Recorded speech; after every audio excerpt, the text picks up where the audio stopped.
Let's talk about cognitive restructuring.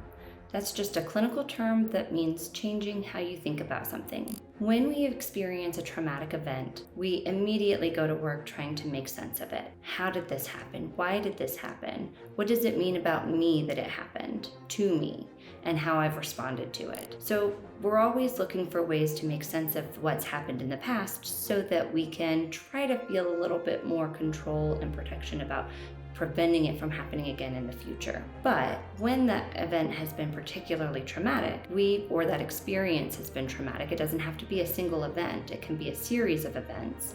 What sometimes happens is we get stuck in thoughts that are maybe unhelpful and maybe even inaccurate. And so that's where we do the work of cognitive restructuring to evaluate some of the thoughts that then lead to the feelings that we have, and look at those thoughts to say, are they helpful or unhelpful?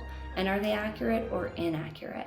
And really, the restructuring part comes in finding some alternative ways to think about that situation. So as you're going through an exercise like this, you want to find an alternative thought that is helpful and is accurate. So it's just simply problematic to sit in unhelpful thoughts.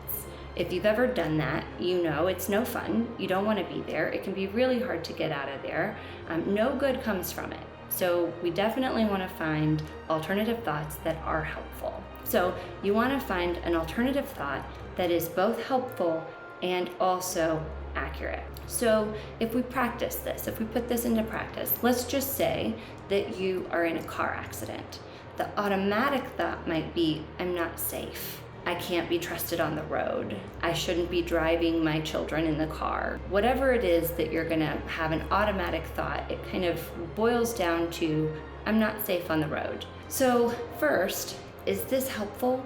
No, most of us live in areas where we need to be able to drive to get from home to work or to school. So the belief or the thought that I'm not safe on the road is unhelpful. We can say that's an unhelpful thought. An alternative thought might be, I'm okay, they're okay, this accident could have been much worse.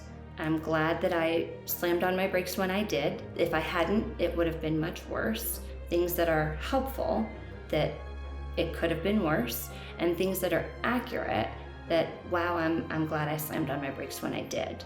Those are two replacements for those automatic thoughts. As you're working through this way of thinking differently, you'll notice that you're also going to start to feel differently. You'll notice that that feeling of fear starts to go away pretty quickly. Even if you feel it on, a regular basis when you're thinking about getting in the car or when you're actually in the car, once you change that automatic thought, you'll notice that that fear starts to dissipate. In the moments of traumatic experiences, you can already get a head start on thinking about that experience in both a helpful and an accurate way.